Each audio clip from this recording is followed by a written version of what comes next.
Agradecerles la presencia de todos y cada uno, porque sabemos que algunos se han hecho más que 100 kilómetros para llegar a esta instancia, el poder compartir.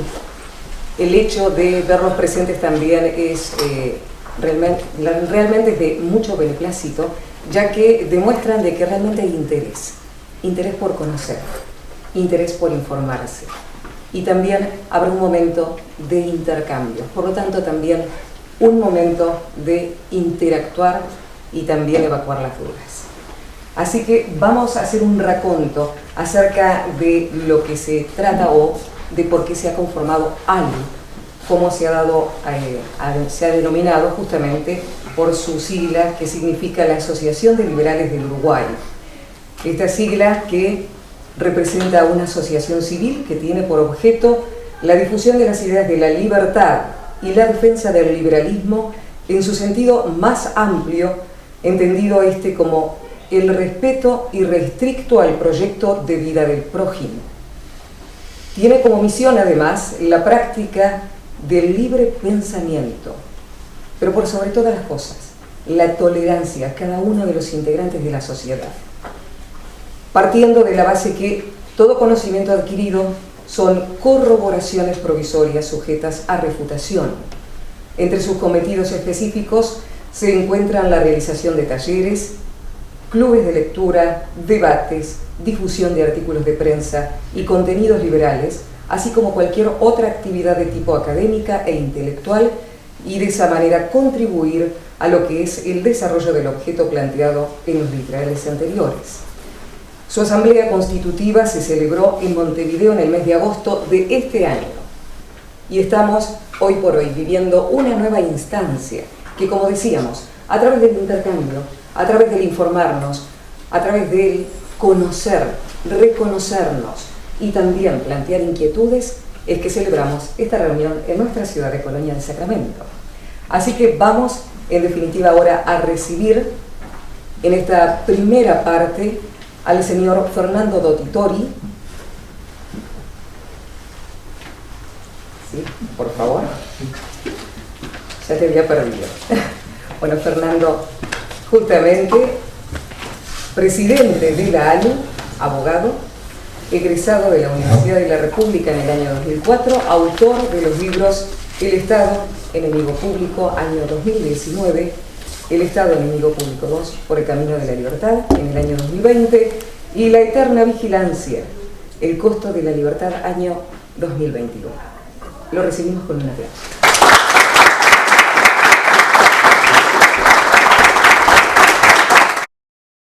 Bueno, buenas noches a cada uno de los presentes.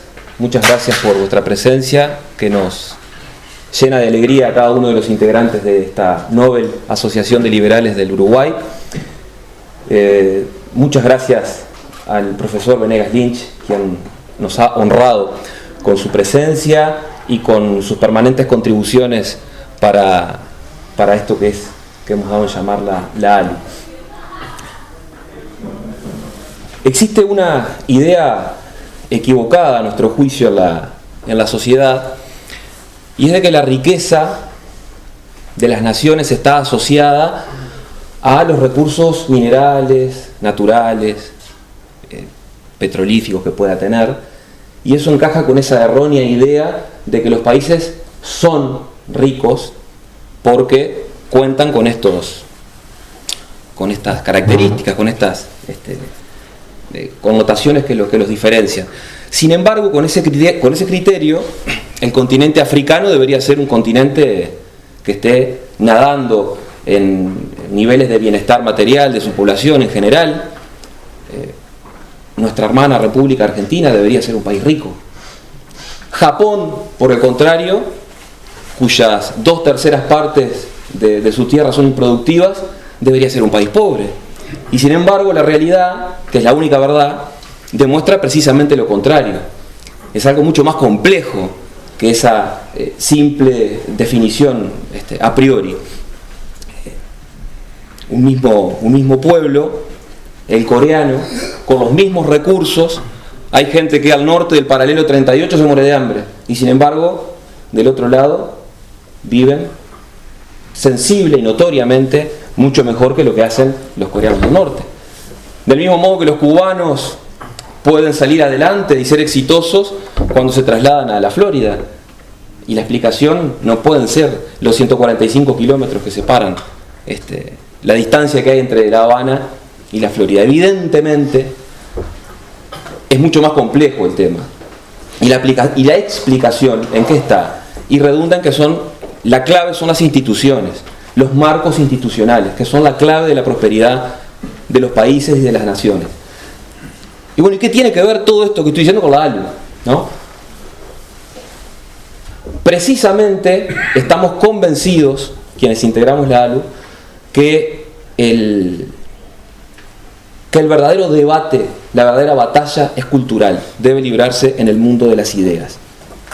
Existe un único poder en la historia que es el uso de la facultad racional del hombre, el poder de las ideas.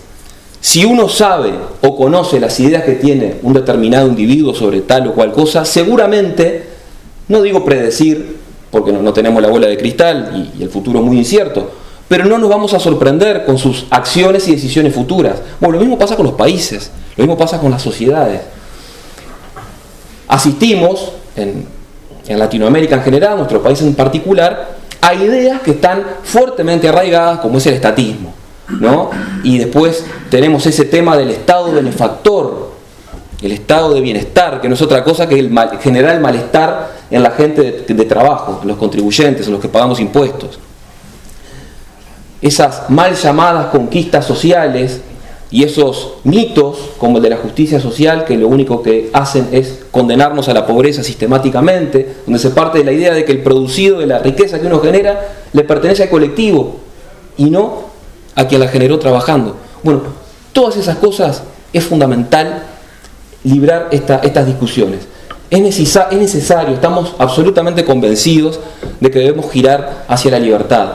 Como el profesor Venegas Lynch ha sostenido reiteradamente, es necesario correr el eje del debate, salir de la maldita coyuntura, uno de los títulos de sus libros, que nos condenan permanentemente a repetirnos en el error. Y tenemos que ir al análisis, al estudio de los problemas, pero ir hasta el hueso, ir a fondo. No podemos entrar en la discusión como lo hemos visto lamentablemente, por ejemplo, en un tema que es muy común a todo, el tema de ANCAP, ¿no? Y la discusión es que hoy está 80 pesos la nafta y antes cuando estaban los otros era 70. No, pero esa no es la discusión. El problema es el monopolio. Ese es el verdadero problema y esa es la discusión que hay que dar. Y para esos temas es que nace la ALU, para contribuir a esta batalla cultural, para contribuir en el mundo de las ideas. Desde el 85 para acá, desde la reapertura democrática de nuestro país, al día de hoy, ya gobernaron todos los partidos. No hay más nada para probar. Sin embargo, los problemas siguen repitiéndose una y otra vez. Y lo que es peor, las soluciones a esos problemas son siempre las mismas. Las viejas recetas estatistas ya conocidas y ya fracasadas. Asistimos a fenómenos donde cada 5 años los procesos electorales, lo único que vemos es quién promete más cosas gratis. Y sabido es que no hay nada más caro que lo que se nos ofrece como gratis. Por eso es necesario dar esta batalla. Decía John Stuart Mill que un hombre con una idea es más poderoso que 99 con intereses. Las ideas son el motor del mundo, son lo que permiten generar los cambios para que haya otras demandas después de la población. A mí me gusta citar mucho un ejemplo que daba Hayek, el Premio Nobel de Economía, que me parece muy gráfico. Él decía que los políticos, en general, son como corchos en el agua. Y el agua es la opinión pública. Y entonces el político, el gobernante, siempre va a ir hacia donde lo lleven las corrientes de agua. Va a hacer lo que la gente pide, demanda en un contexto histórico determinado. Difícilmente puede hacer lo que piensa, porque si no está condenado como político. Bueno, he ahí la verdadera batalla. Desterrar estos mitos que nos condenan a jugar siempre en la mitad de la tabla. a nuestro país y en general a nuestro continente. Insisto, me parece que es muy importante dar esta pelea, y es verdad, por ahí nos dicen, bueno, sí, pero ustedes están locos, son muy pocos. Bueno, dos cosas al respecto. La primera, esta batalla hay que librarla a partir de una única convicción: ninguna batalla se gana si no se pelea. Esa es la primera. Y la segunda, que a lo largo de la historia, si uno mira, los amigos sinceros de la libertad siempre fueron poquitos, muy pocos, y sus triunfos siempre fueron obras de minoría. Gracias a esta gente, a esos pocos que decidieron patear el statu quo, la humanidad pudo abolir la esclavitud, pudo derrocar los caprichos de los monarcas para sustituirlos por repúblicas, por constituciones. Me parece que es muy importante. Por eso que la lucha por la libertad comienza todos los días y por lo tanto también comienza hoy. Hay mucha gente que quiere que algo ocurra, que las cosas ocurran. Hay otros que sueñan con que ocurran y hay otros que hacen que las cosas pasen. Me parece que ese es el disparador, lo que nos motiva a estar en esto, a todos quienes integramos la ALU. Es la lucha por la libertad. Siempre, para terminar brevemente, porque no me vinieron a escuchar a mí sino al profesor, me gusta cerrar con una frase del Quijote que me parece sencillamente espectacular, brillante. Es la libertad, Sancho, el más precioso don que los cielos dieron a los hombres. Por ella, así como por la honra, se puede y se debe aventurar la vida. Muchas gracias por venir. Viva la libertad.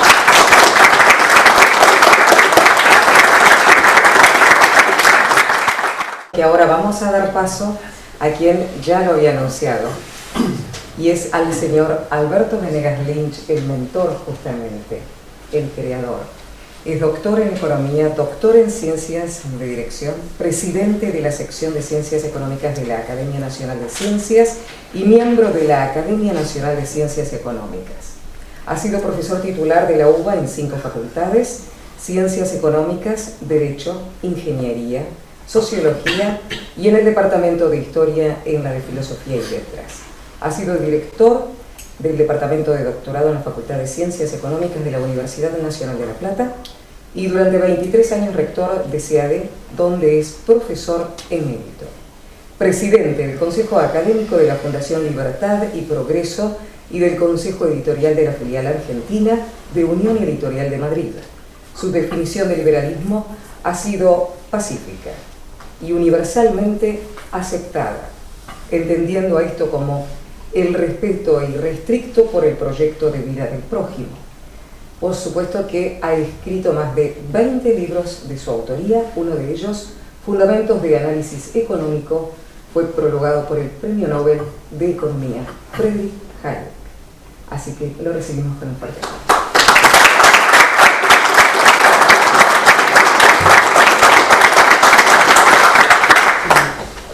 Muchas gracias por esta invitación. Me alegro de estar aquí conversando en un lugar tan acogedor y celebro y lo felicito a quienes han tenido la idea de formar esta asociación de liberales del Uruguay, que me parece un punto de partida sustancial, no solo para este país, sino para toda la región. Creo, como decía Fernando en sus brillantes y conmovedoras palabras, que el político que realmente quiere tener éxito, para mantenerse en la tribuna, tiene que decir y hacer reflexiones que la audiencia comprenda. Si estamos frente a una audiencia de hispanoparlantes y el político habla chino, no va a tener éxito. Lo mismo no va a tener éxito si se pone a elaborar sobre temas que la audiencia no comprende y no comparte. Ahora, el punto es, y está esto íntimamente vinculado a esta Nobel asociación, Nobel y Noble asociación, el punto central es de dónde viene el tema de las ideas. Y el tema de las ideas viene, como también dijo Fernando, que se inicia en cenáculos intelectuales, en muy poca gente. Es como si fuera, nos estamos imaginando, un estanque donde se tira una piedra y a raíz de tirar esa piedra se forman círculos concéntricos en torno a esa piedra que van abarcando cada vez espacios mayores. O sea, un corrimiento en el eje del debate, obligando, forzando a los políticos para usar otro lenguaje. Esto no es algo original de los liberales, esto es algo va para los keynesianos, para los socialistas, los marxistas, los estatistas en general y cualquier corriente de pensamiento. Siempre es ese el proceso. Digamos, uno ahora, mirando para atrás, puede tal vez sonreírse si uno se imagina a Marx y Engels en un barsucho en Londres y Marx le estaba diciendo voy a cambiar el mundo. Dos personas. Y finalmente ha tenido, lamentablemente creo yo, éxito. En buena parte del llamado mundo libre se adoptan servilmente los 10 puntos del manifiesto comunista que en 1848 escribieron Marx y Engels. Hay una tendencia, después creo que podemos tener intercambios y tener el feedback con ustedes y reflexiones, preguntas y críticas sobre todo. Yo tengo un latiguillo con mis alumnos todos los semestres, les digo si algo no resulta claro interrúmpanme, si no están de acuerdo discutan, pero si creen que están de acuerdo y creen que he sido claro, sugiero enfáticamente que hagan de abogado del diablo, porque ese es un ejercicio y una gimnasia muy útil y a veces puede aparecer algo claro, prima facie, y no resulta tan claro cuando empieza el debate, empiezan las reflexiones, resulta que hay que pulir algunos ángulos. Hay esta tendencia de decir, bueno, pero dejemos a los teóricos que son aburridos y que están como en la estratosfera, tenemos que ser prácticos. Esto, si me permiten la expresión, es una fenomenal sandez.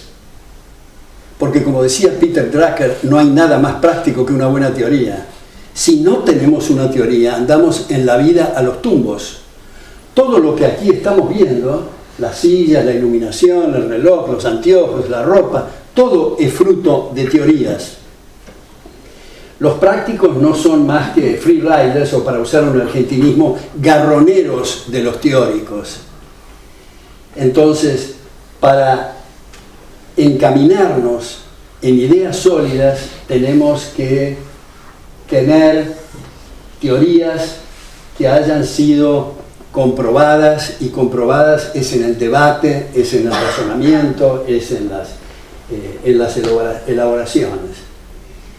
Ahora, como también ha señalado Fernando y la distinguida presentadora, yo en mi segundo libro fabriqué una definición de liberalismo que tengo la enorme satisfacción que muchos intelectuales que aprecio la han reiterado, usado y citado, que es: el liberalismo es el respeto irrestricto a los proyectos de vida de otros. Esto es, no quiere decir para nada que nosotros compartimos el proyecto de vida del prójimo. Más aún, nos puede resultar repugnante el proyecto del vecino que ejecuta el prójimo. Pero si no hay lesiones de derechos, no podemos, en una sociedad libre, en una sociedad que se considera libre, no puede recurrirse al uso de la fuerza. Porque si eso fuera así, sería invivible la sociedad y todos tenderíamos a imponer nuestro criterio al prójimo. La única imposición, si cabe esa expresión, es que no haya imposiciones. Esto es, que haya respeto recíproco. Ese es el valor supremo. Cuando hablamos de educación, no adoctrinamiento, sino educación, el valor central es el respeto recíproco. Ahora, ¿de dónde diablos viene este asunto?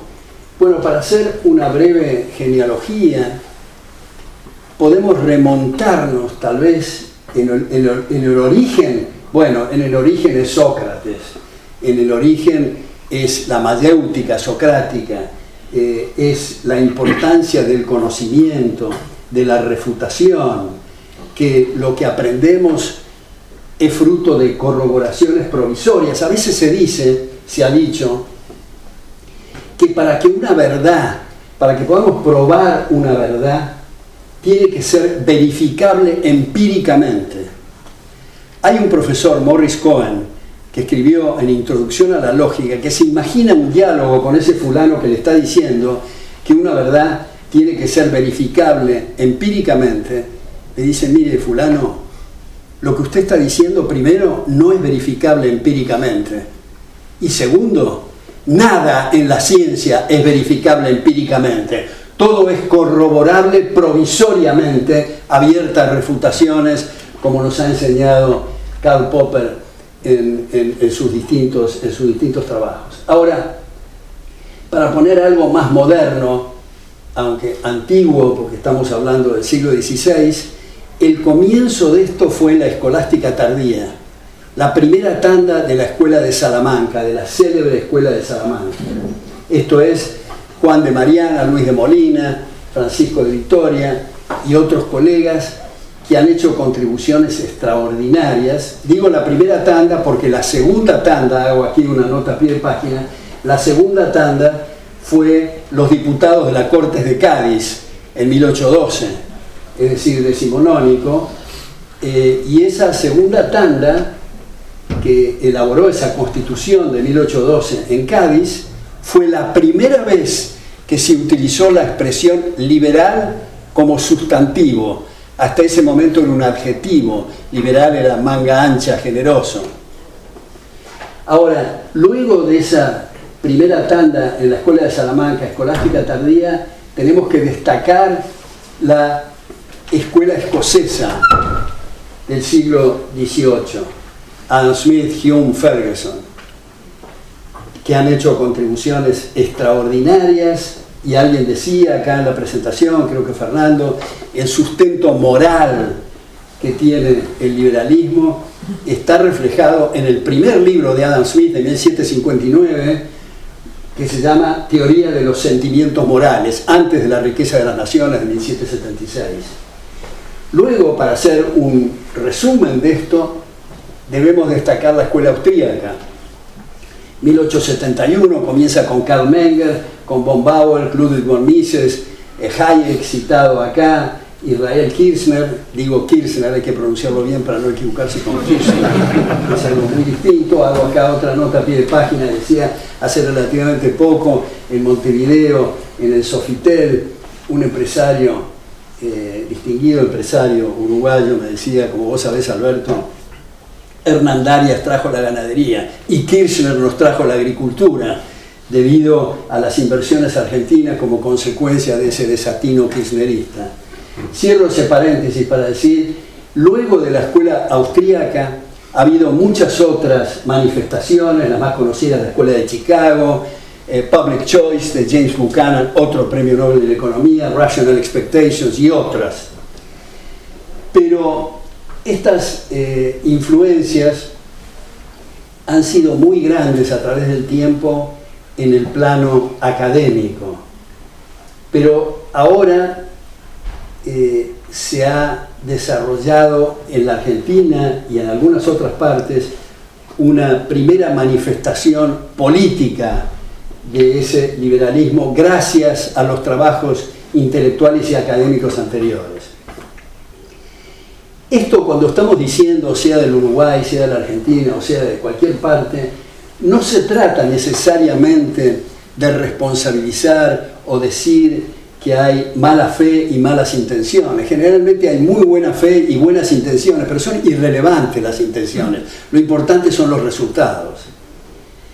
Lamentablemente estamos en un mundo complejo, donde hay algunas manifestaciones en Europa de xenofobia, hay algunas manifestaciones también de nacionalismo, de cerrazón y de un espíritu contrario a los extraordinarios valores de los padres fundadores en Estados Unidos.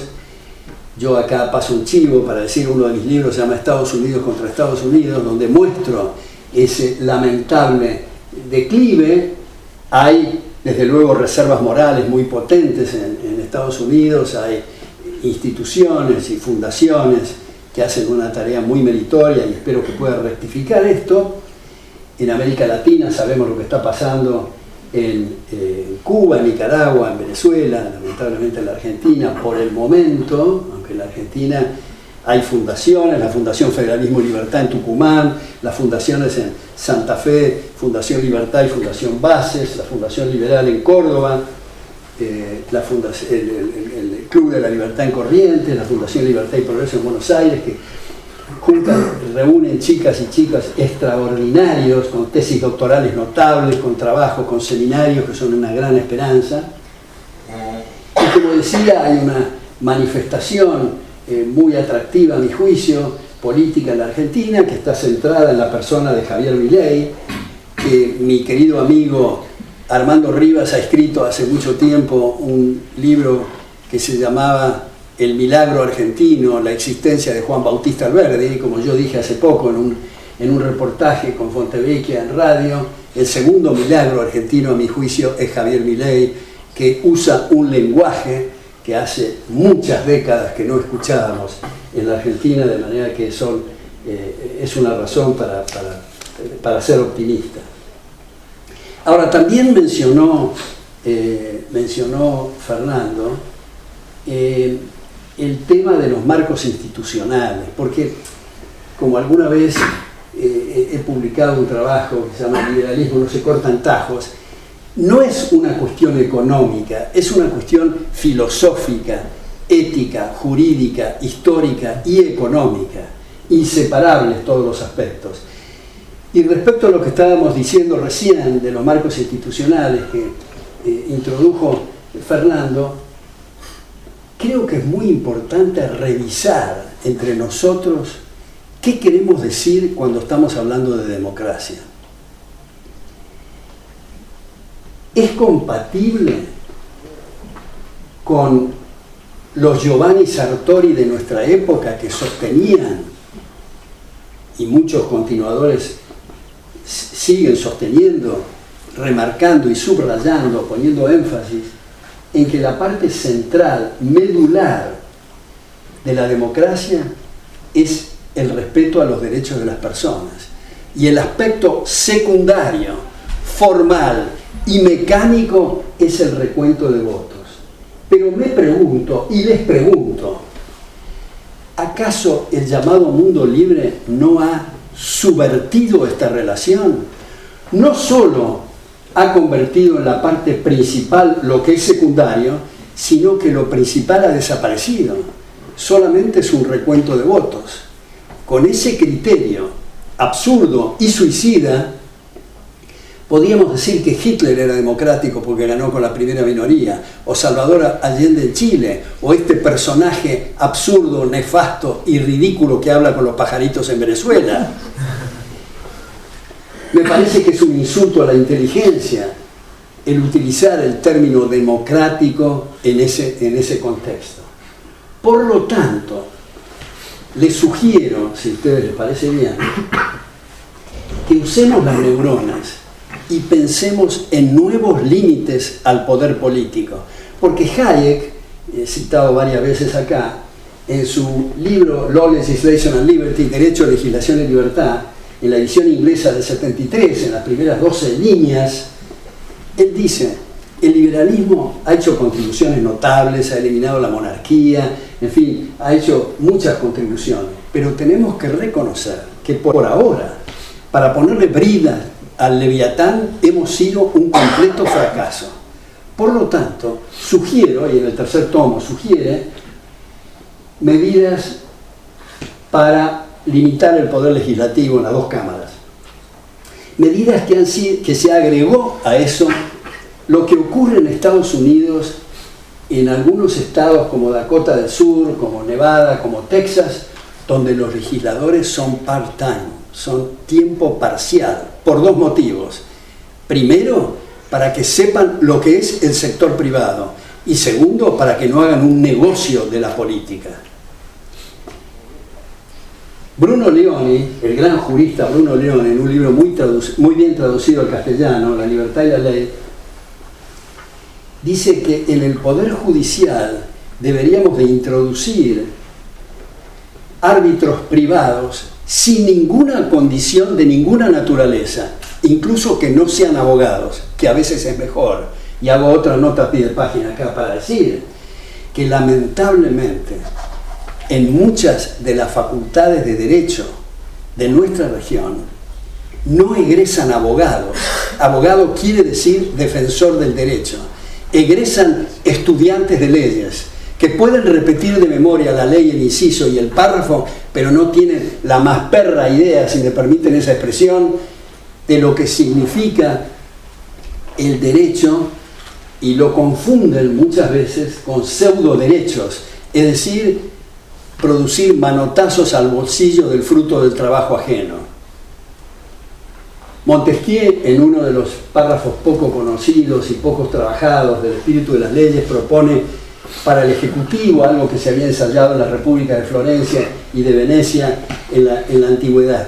Pero en todo caso, si decimos no estamos de acuerdo con lo que dice Bruno Leoni, no nos parece lo de Montesquieu, no nos resulta lo que propone Hayek, propongamos otras cosas. Pero no nos quedemos con los brazos cruzados, esperando los resultados de las próximas elecciones. Porque así estamos convirtiendo el mundo libre en gran medida, por suerte y afortunadamente no en toda medida, pero en gran medida, en cleptocracia, es decir, el gobierno de ladrones, de sueños de vida, de propiedades y libertades, y no democracia en el sentido incluso original que había desarrollado Aristóteles.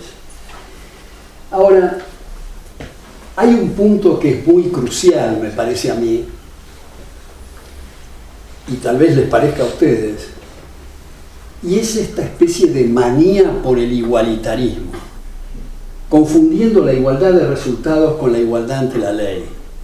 Dicho sea de paso, una vez dando una charla en Tucumán, apareció una persona que yo no había oído hablar de él, Marco Rouget, que escribió un libro sobre filosofía del derecho en 2 tomos, muy mal editado, producido en China, pero el contenido extraordinario, donde él explicaba, cuando se hablaba de la igualdad ante la ley, que la igualdad ante la ley está íntimamente atada al concepto de justicia. Creo que a la persona que se fue no le gustó lo del igualitarismo. No, fue al banco. De todos modos, cuando decimos la igualdad ante la ley, no es la igualdad de todos para ir a un campo de concentración, es la igualdad ante la ley íntimamente vinculado, atado al concepto de justicia, que es dar a cada uno lo suyo, y lo suyo implica la propiedad privada. Esto me parece que es un punto vital. Ludwig von Mises, que citamos antes, ha explicado que en realidad, técnicamente, desde el punto de vista económico, no hay tal cosa como una economía socialista. ¿Por qué? Porque si se elimina la propiedad, no hay precios. Los precios son consecuencia de transacciones de derechos de propiedad. Y si no hay precios, no tenemos la menor idea si conviene hacer los caminos de asfalto o de oro. Y si alguien levanta la mano y dice de oro es un derroche, es porque recordó los precios relativos antes de eliminar la propiedad. Sin propiedad no hay evaluación de proyectos, no hay contabilidad, no hay cálculo económico. Ahora, sin necesidad de llegar al extremo de abolir la propiedad, en la medida que los gobiernos irrumpen e interfieren con los derechos de propiedad, intentando controlar precios o colaterales, están desdibujando esas señales que son los únicos indicadores que tiene el mercado para operar, y por lo tanto se está produciendo derroche de capital, y por lo tanto, y este por lo tanto es muy importante, hay consumo de capital, y el capital o las tasas de capitalización es la única razón, subrayo, pongo en bastardillas, en negrita, la única razón por la cual aparecen ingresos y salarios en términos reales. Según sean las tasas de inversión, hacen de apoyo logístico al trabajo para aumentar su rendimiento. Esa es la única explicación de la diferencia de los salarios entre Alemania y Uganda. No es que los alemanes sean más generosos y en Uganda, como diríamos los argentinos, más amarretes o agarrados. Es que no tienen más remedio que pagar salarios mayores porque las tasas de capitalización, o sea, equipos, maquinarias, herramientas, conocimiento relevante, es mayor en esos lugares que en los otros.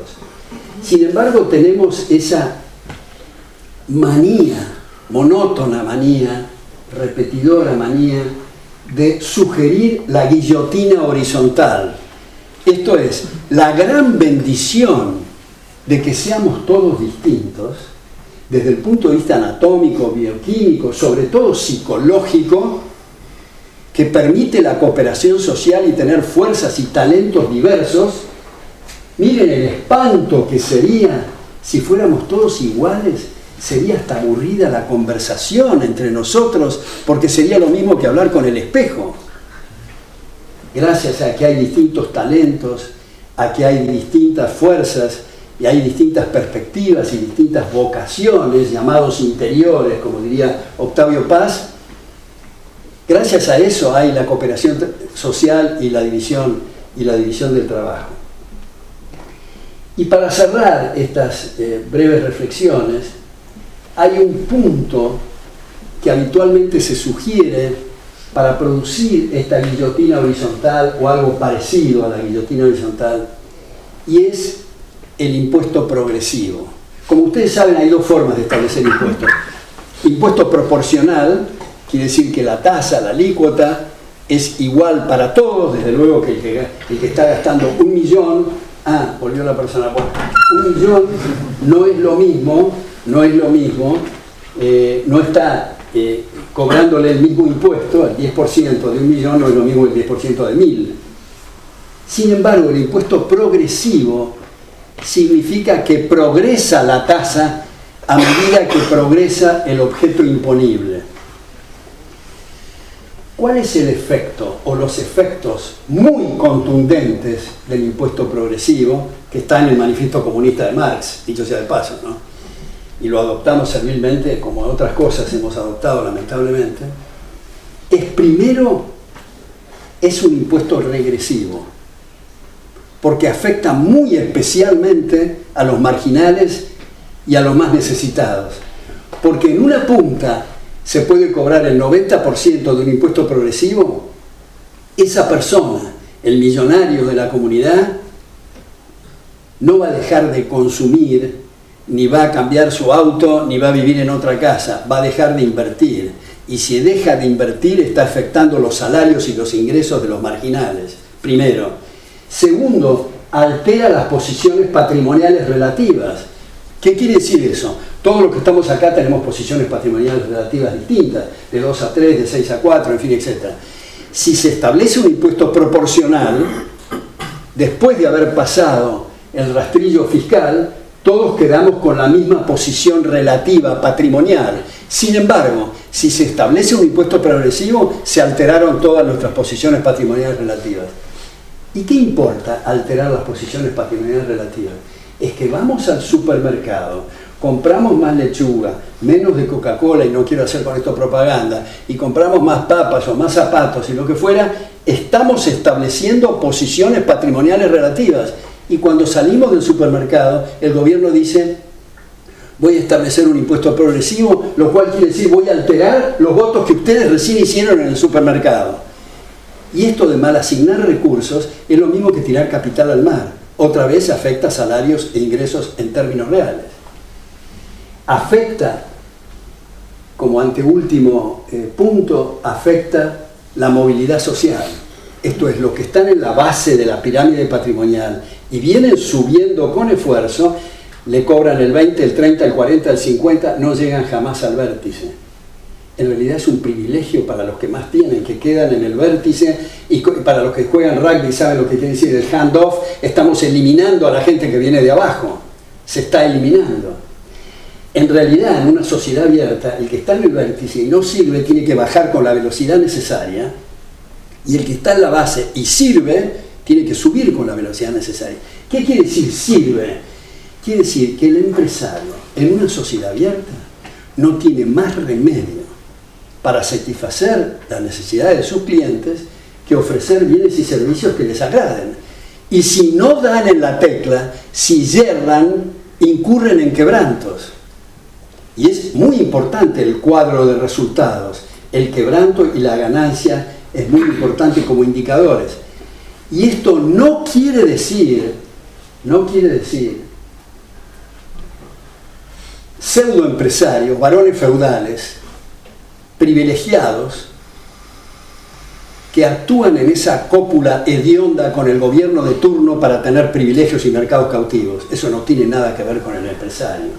Desde Adam Smith en adelante, eso ha sido permanentemente condenado.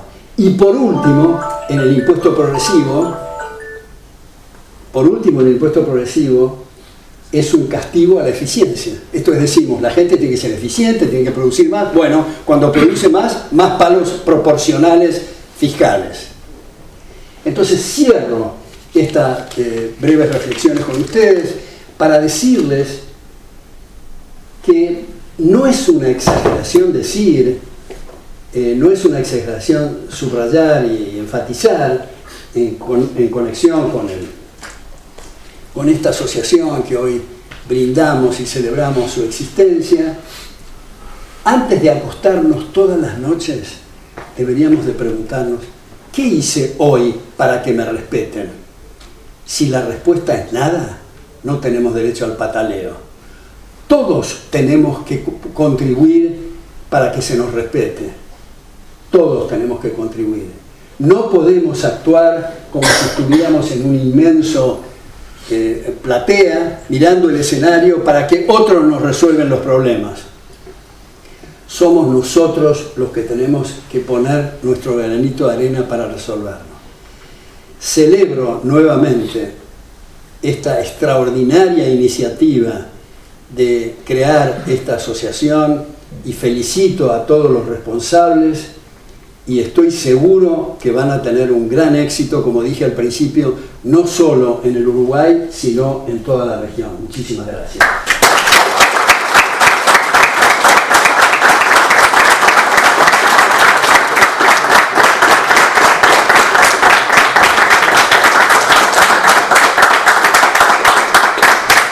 No sé si los organizadores tienen previsto un intercambio. Hacemos una instancia, si los presentes ahora tendrán la oportunidad de poder plantear alguna duda y de esa manera que se genere el intercambio. Críticas, tenemos realmente una excelente instancia, tenemos esta oportunidad y aprovechemos para que quizás por allí una duda que se puede plantear, una crítica que se puede plantear, bueno, puede ser celebrada por todos y escuchada por todos. Así que de forma organizada, ¿alguno quiere realizar alguna consulta, alguna crítica acerca de lo que han escuchado?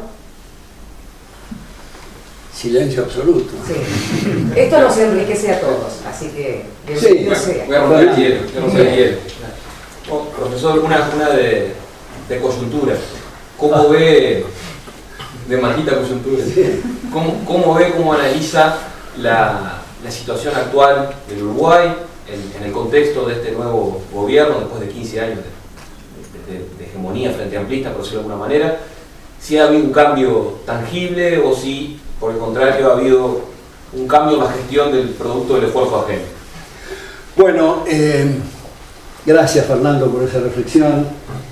Yo no tengo la energía ni la fuerza como para hacer ningún comentario político de la situación del Uruguay porque se me superpone a esto la extraordinaria generosidad de los uruguayos con los argentinos a lo largo de toda la historia. Primero en el caso de Rosas, después en el caso de Perón, ahora en el caso de Kirchner. De manera que no tengo la fuerza, solo digo que me admira profundamente la educación de los uruguayos en manifestaciones institucionales de envergadura y en manifestaciones cotidianas.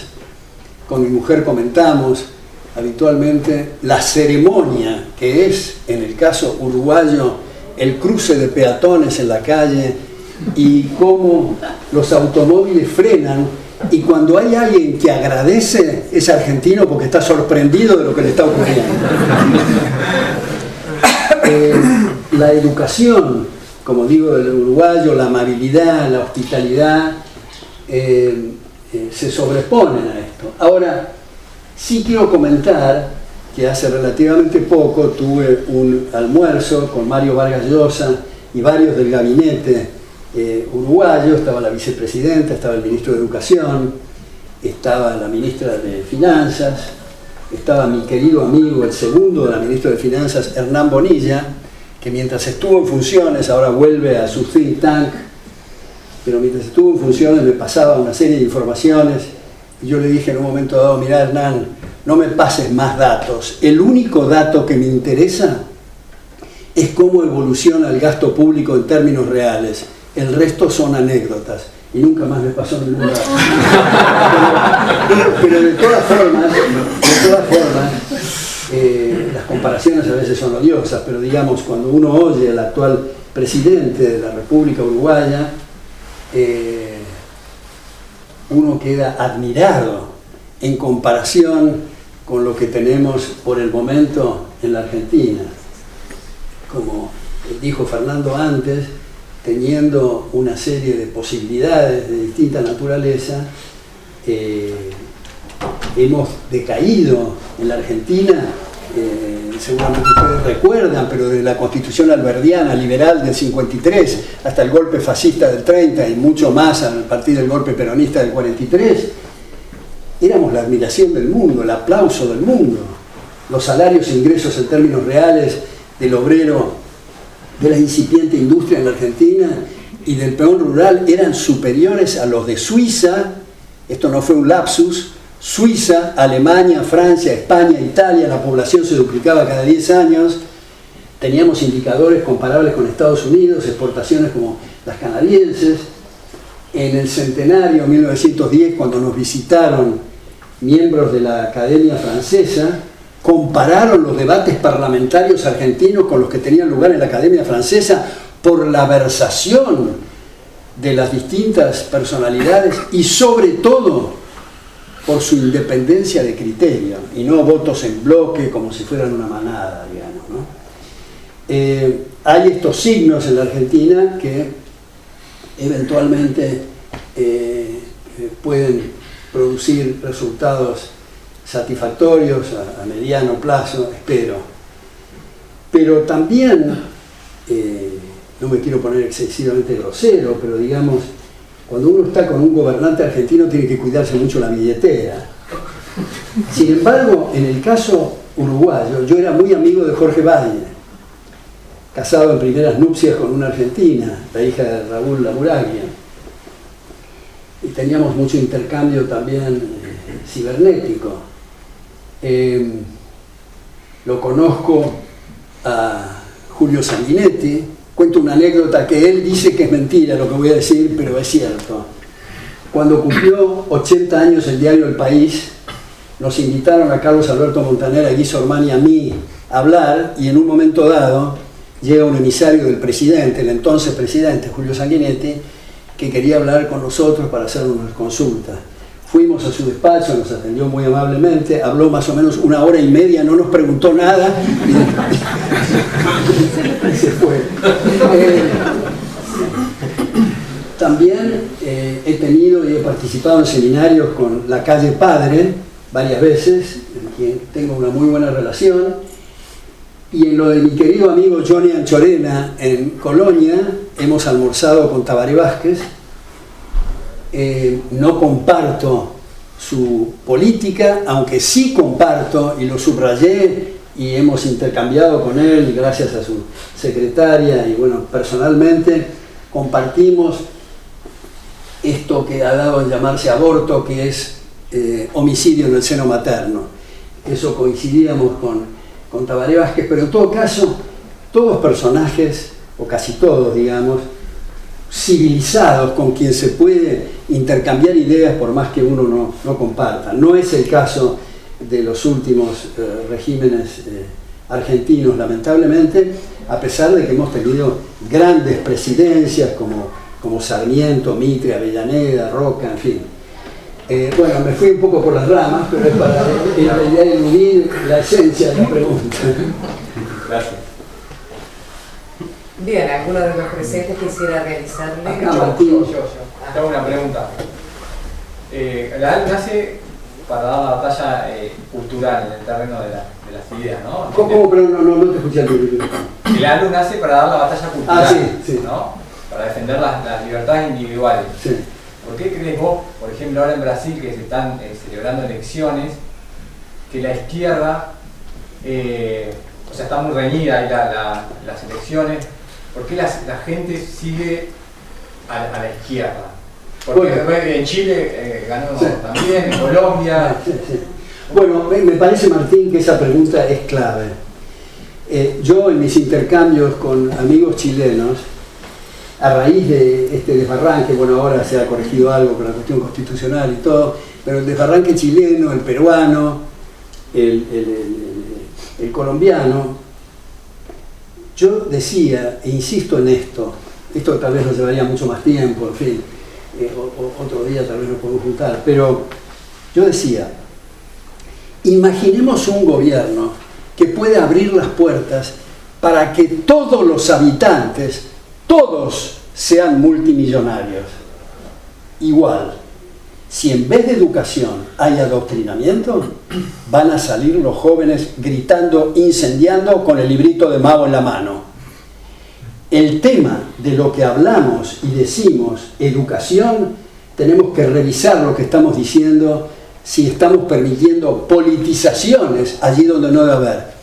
Voy a poner una reflexión solamente con en este plano, y es que me parece que la existencia de un Ministerio de Educación y Cultura es una bofetada a la inteligencia. ¿Por qué? Porque la esencia de la educación es un proceso de prueba y error, es un proceso en un contexto evolutivo, nadie tiene la precisa. Es muy importante abrir puertas y ventanas para que haya competencia y cada uno enseñe lo que estime que debe enseñar, y las instituciones de acreditación, como era originalmente en Europa y más en las colonias de Estados Unidos, instituciones también privadas que se hacen la auditoría entre ellas en competencia para ocuparse y preocuparse de la excelencia académica. Pero la imposición de estructuras curriculares, cualquiera sea, muchas veces se dice con la mejor intención, necesitamos un buen ministro de Educación que nos imponga bien su criterio curricular. Eso está mal.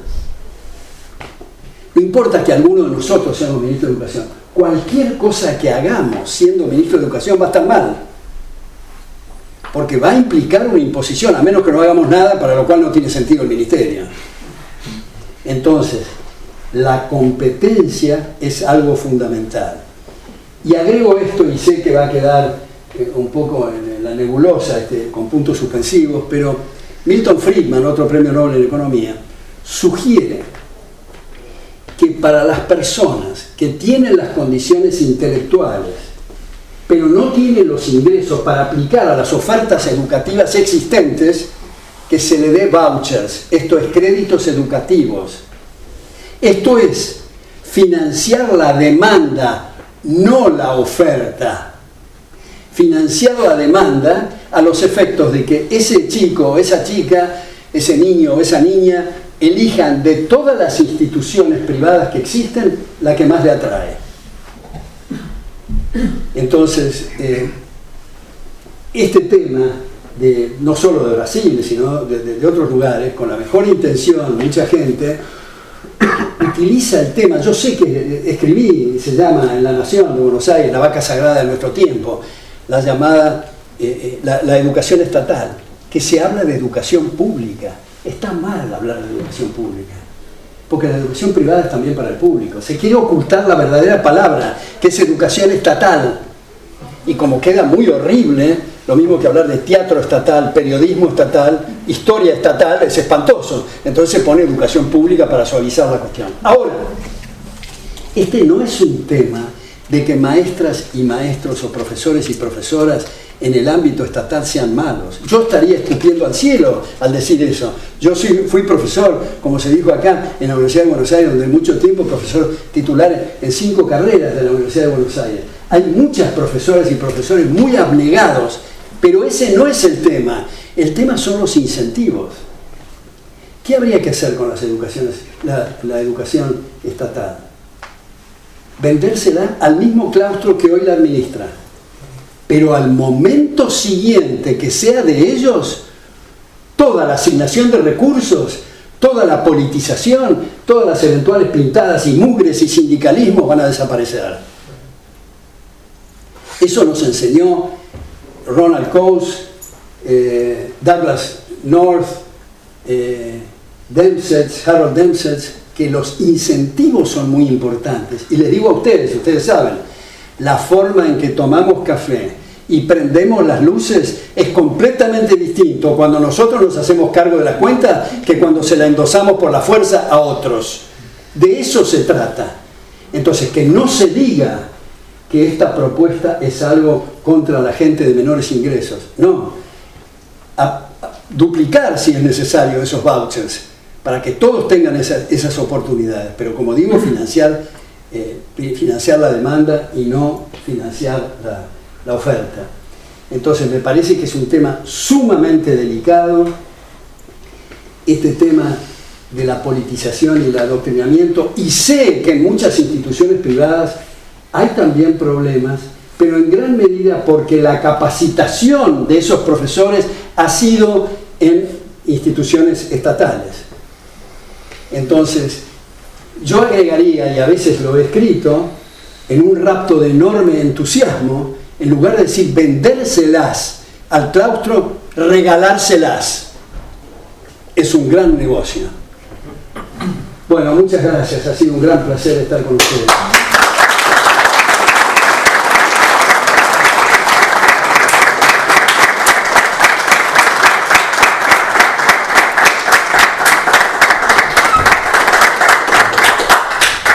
Bueno, y vamos a una instancia que es emotiva de reconocimiento también, y es por parte de ALU, que quieren hacer entrega al profesor Venegas Lynch de un reconocimiento como miembro de honor.